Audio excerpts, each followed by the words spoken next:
Now, let me start by asking you a question that'll have you reaching for your popcorn.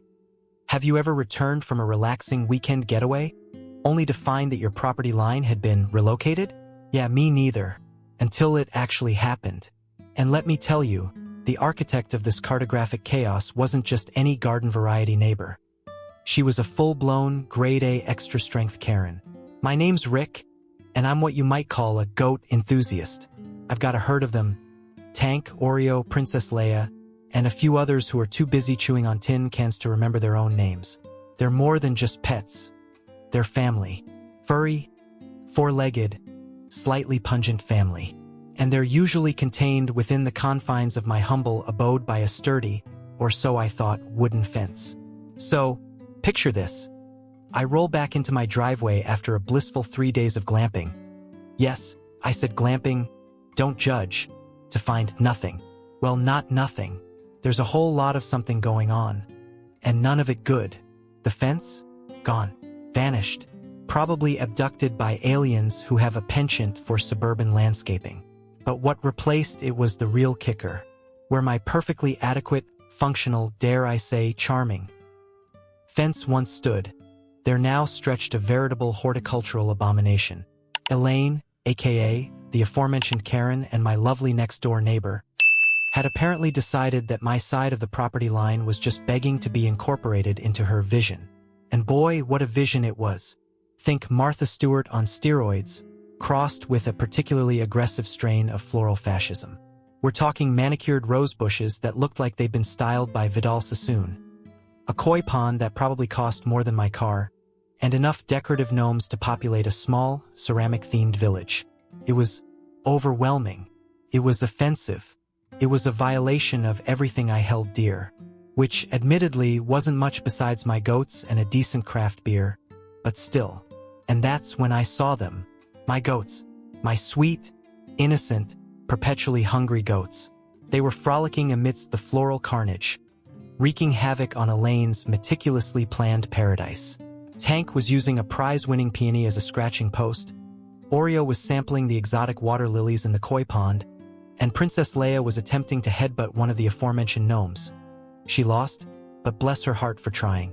Elaine, meanwhile, stood in the middle of the floral apocalypse, her face a masterpiece of suburban fury. Her perfectly coiffed blonde hair was slightly askew. Her designer sunglasses were perched precariously on her nose, and her pristine white capris were, well, let's just say they weren't so pristine anymore. She looked like a contestant on a particularly brutal episode of Extreme Home Makeover, Goat Edition. She opened her mouth to scream, but no sound came out. It was like watching a silent movie of suburban despair. I, on the other hand, couldn't stop laughing. I mean, who wouldn't find it hilarious? The sheer audacity of tearing down my fence, the sheer ridiculousness of her garden, and the sheer poetic justice of my goats using it as an all-you-can-eat buffet. It was too much. I was doubled over, tears streaming down my face. I'm pretty sure I even snorted a little. As I finally managed to compose myself, I noticed Elaine stomping towards me, her face now a vibrant shade of puce. "Rick!" she shrieked, her voice finally finding its way out of her throat. "What do you think you're doing? Get your creatures out of my garden." I wiped a tear from my eye and grinned. "Well, Elaine, they seem to be enjoying your artwork.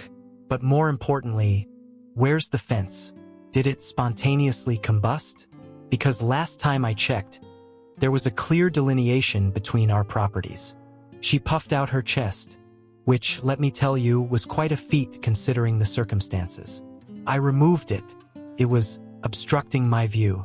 And frankly, Rick, your property was bringing down the neighborhood. This enhancement was for the good of everyone."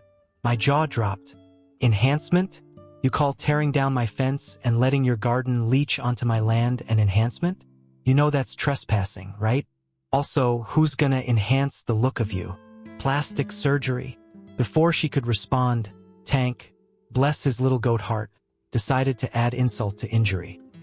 He trotted over to a ridiculously ornate fountain, a cherubic monstrosity made of what looked like solid marble, and, with a casual flick of his head, sent it crashing to the ground. The sound of shattering marble echoed through the neighborhood. Elaine gasped. That was imported from Italy. Do you have any idea how much that cost? I shrugged. Probably more than my entire house. But hey, at least it's not obstructing anyone's view anymore. Elaine was beyond furious. She threatened to call the HOA, the police, and possibly even the National Guard. I just laughed. Go ahead, Elaine. Call whoever you want. But maybe you should start by calling a lawyer, because I'm pretty sure tearing down someone's fence and invading their property is, illegal. The neighbors, sensing the impending drama, started to emerge from their houses. Soon, a small crowd had gathered, their faces a mixture of amusement and apprehension. This was, after all, the most excitement this neighborhood had seen since Mrs. Henderson's cat got stuck in a tree. And as I stood there, watching Elaine sputter and fume, surrounded by her floral carnage and my gleefully destructive goats, I knew this was just the beginning. This wasn't just a property dispute. This was war, suburban war, and I, with my trusty herd of goats by my side, was ready to fight dirty. So what do you think I should do next? Should I just let Elaine get away with her floral fascism? Or should I unleash the full, unadulterated power of goat-fueled revenge? Let me know in the comments below. Because trust me, this story is just getting started. Elaine, clearly not one to back down from a challenge, especially when that challenge involved trampling on someone else's rights, decided to escalate the situation. I'm not talking about a subtle escalation, mind you. This was a full-blown Operation Overkill level of escalation. She huffed and puffed, pointed a trembling finger at my goats, and declared, I'm going to get those vermin out of my garden if it's the last thing I do. And with that, she lunged. Now, Elaine, bless her heart, was not exactly built for athletic endeavors. She was more of a power-walking to brunch kind of gal. So, watching her attempt to wrangle a herd of mischievous goats was like watching a kitten try to take down a grizzly bear. Hilarious, but ultimately futile. She zeroed in on Princess Leia, who was currently engaged in a staring contest with a particularly smug-looking gnome.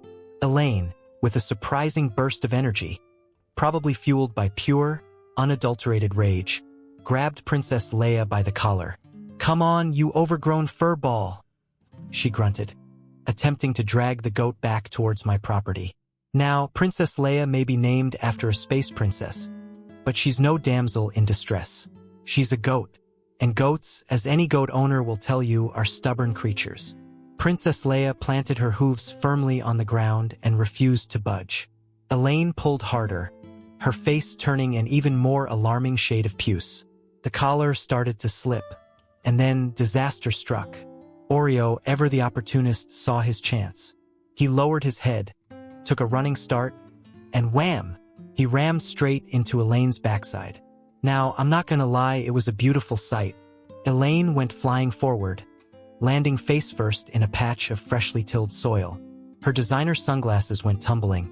Her pristine white capris were now covered in mud, and her perfectly coiffed blonde hair was, well, let's just say it resembled a bird's nest more than a salon masterpiece.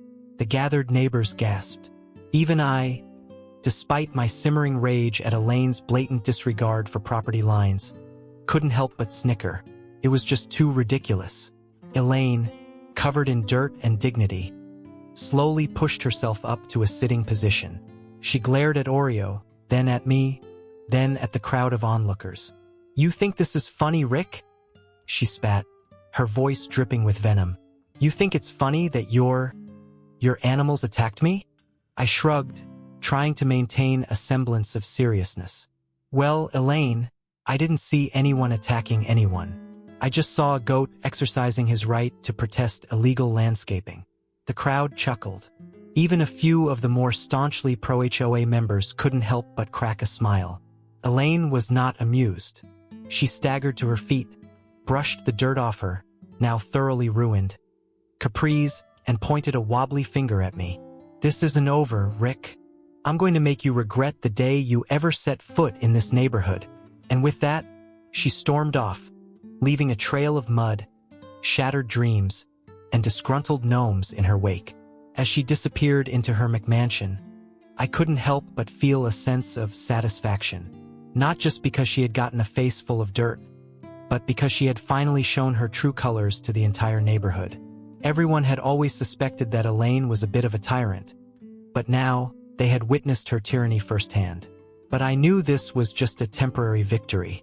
Elaine was not the type to let things go. She would be back and she would be seeking revenge. And I, with my trusty goat squad by my side, would be ready to meet her head-on. As the sun began to set, casting long shadows across the battlefield, aka our yards, I gathered my goats and led them back to their pen. I gave each of them a pat on the head and a handful of their favorite treats, tin cans. Naturally. You guys were amazing today, I told them. You're the best goat squad a guy could ask for. They bleated in response, their eyes gleaming with mischief. They knew instinctively that they had played a part in something important. They had stood up to a bully, they had defended their territory, and they had, quite accidentally, become heroes. Elaine the encroacher has retreated to her McMansion, licking her wounds and plotting her next move.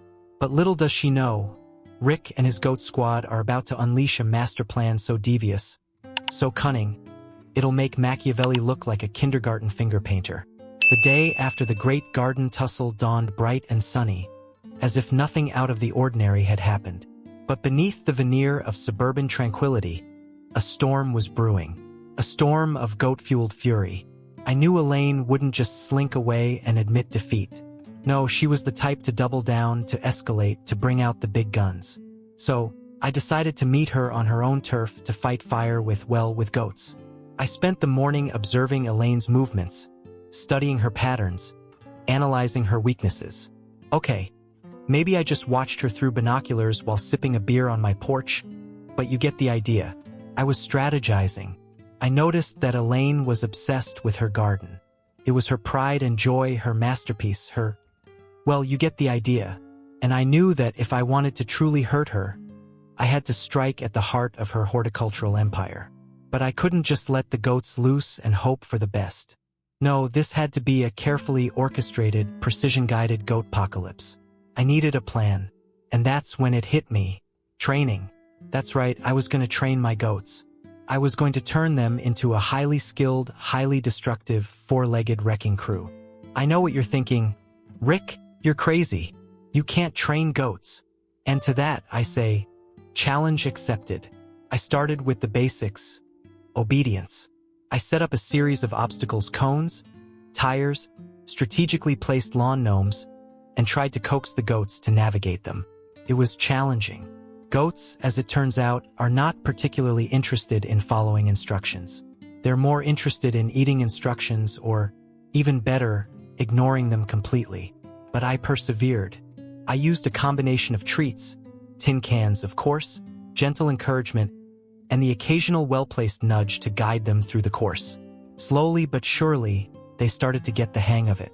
Tank, bless his little goat heart, was a natural. He was agile, obedient, sort of, and always eager to please, as long as there was a tin can involved. Princess Leia, on the other hand, was a bit more independent. She preferred to do things her own way, which usually involved headbutting obstacles and eating anything that wasn't nailed down. But even Princess Leia eventually came around. I discovered that she had a particular fondness for Elaine's prize-winning roses. So, I used those roses as motivation, dangling them just out of her reach as she navigated the obstacle course. After a few hours of training, my goat squad was starting to look like a real force to be reckoned with. They could navigate the obstacle course with relative ease. They could respond to basic commands, sort of, and they had developed a taste for Elaine's prize-winning flora. Now, it was time to move on to the next phase of the plan. Infiltration. I waited until nightfall, when Elaine was presumably tucked away in her McMansion, dreaming of perfectly manicured lawns and HOA regulations. Then, I led my goat squad to the edge of Elaine's property.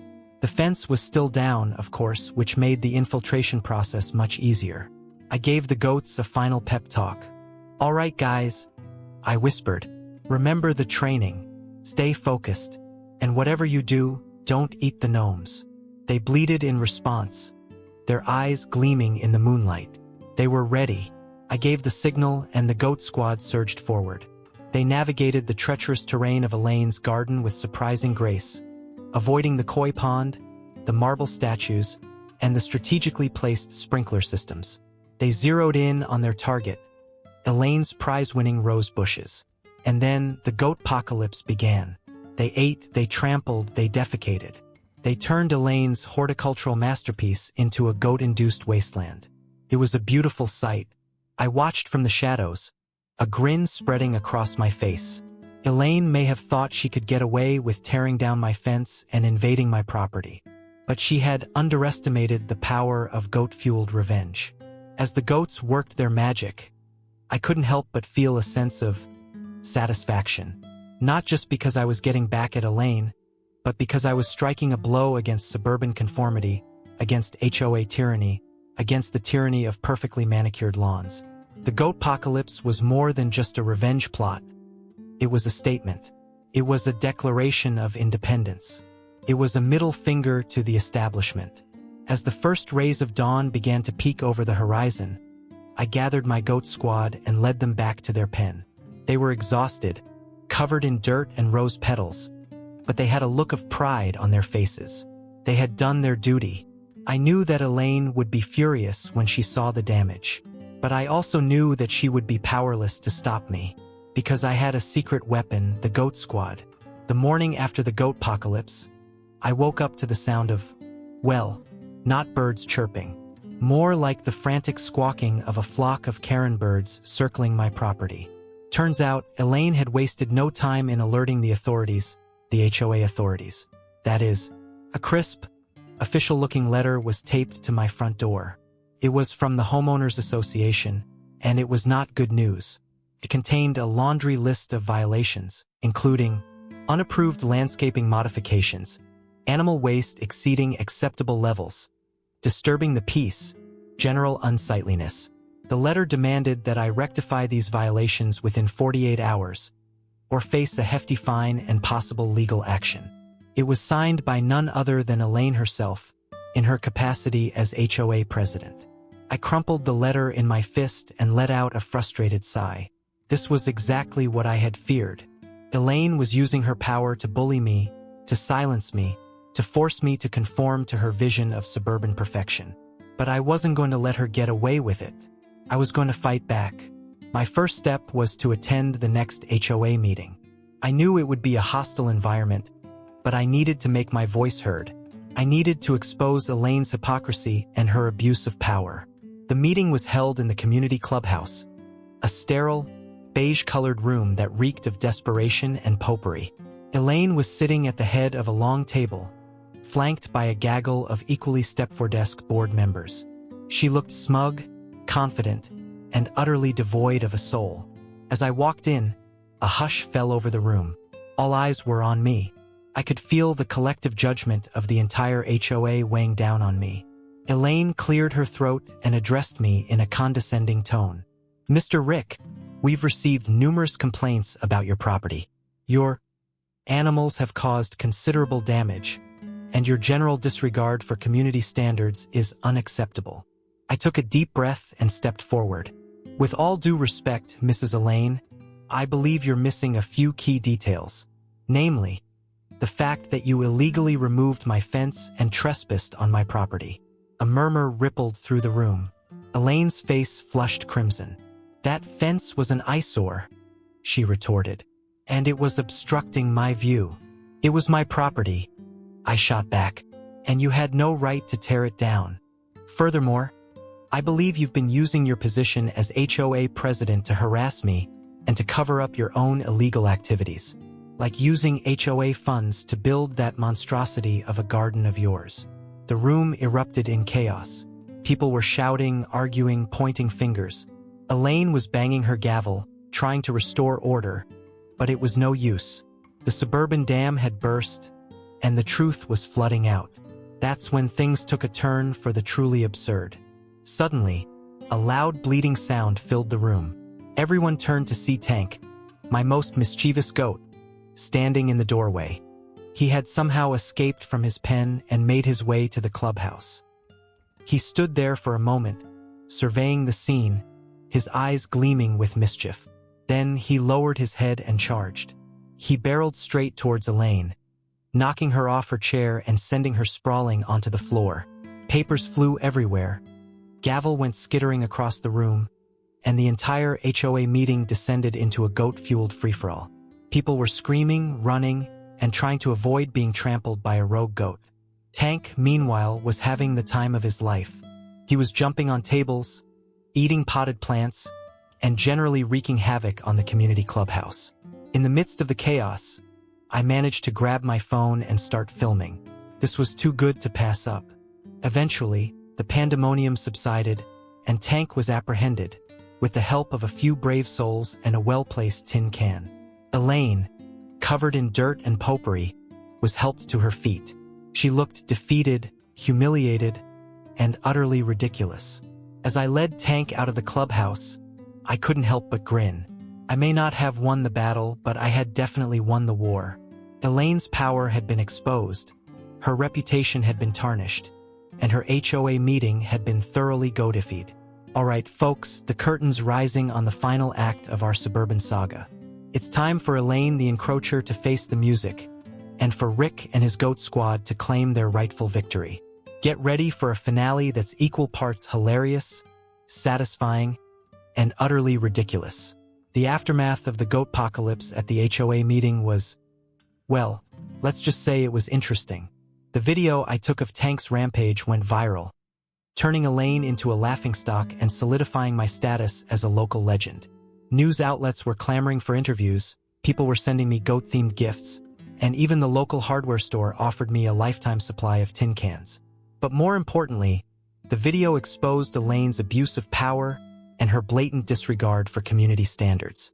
People started questioning her leadership, demanding transparency, and even calling for her resignation. The tides had turned, and Elaine was drowning in a sea of public opinion. Emboldened by the support of my neighbors, I decided to take the offensive. I filed a formal complaint with the HOA, detailing Elaine's illegal fence removal, her misuse of funds, and her general harassment. I presented my evidence, photos, videos, emails, and even a signed affidavit from a disgruntled former HOA board member. The evidence was overwhelming. Faced with mounting pressure and undeniable proof of her wrongdoing, Elaine was forced to resign as HOA president. But that wasn't enough. I wanted justice. I demanded that the HOA launch a full investigation into Elaine's finances. And what they found was shocking. It turned out that Elaine had been embezzling HOA funds for years, using the money to finance her lavish lifestyle and, of course, her ridiculously expensive garden. She had been living a lie, pretending to be a pillar of the community while secretly siphoning money from her neighbors. It was a betrayal of trust, and it was unforgivable. The HOA turned over the evidence to the authorities, and Elaine was arrested and charged with multiple counts of fraud and embezzlement. Her McMansion was seized, her assets were frozen, and her reputation was ruined. The woman who had once lorded over the neighborhood, dictating lawn lengths and enforcing petty rules, was now facing the prospect of spending years behind bars. It was a fitting end for a suburban tyrant. But the story doesn't end there. I still had to deal with the issue of the fence. The HOA, now under new and more reasonable leadership, agreed to pay for a replacement.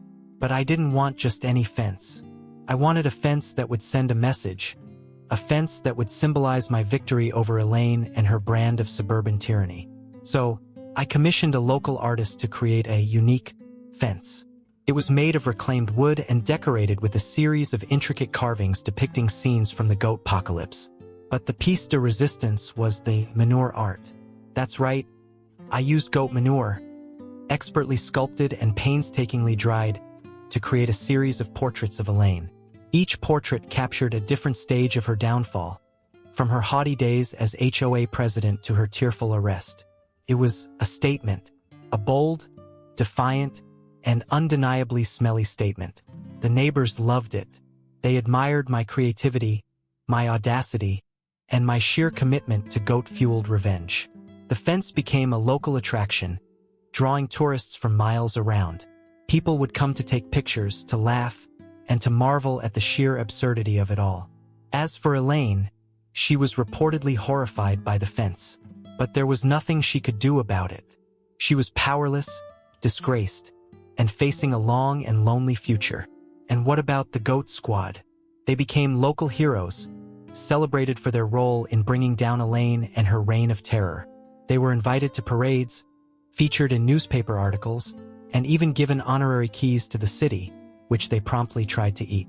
As I sat on my porch, watching my goats frolic in the yard, I couldn't help but smile. I had faced a bully, I had stood up for my rights, and I had emerged victorious. And I had done it all with the help of a herd of mischievous goats. So what's the moral of the story? Maybe it's that you should never mess with a goat enthusiast. Or maybe it's that you should never underestimate the power of community. Or maybe it's just that goat manure makes for surprisingly good art. Whatever the moral, I hope you enjoyed the ride. It's been a wild, hilarious, and utterly unforgettable journey. And as I raise a glass of craft beer to my goat squad, I can't help but feel a sense of satisfaction.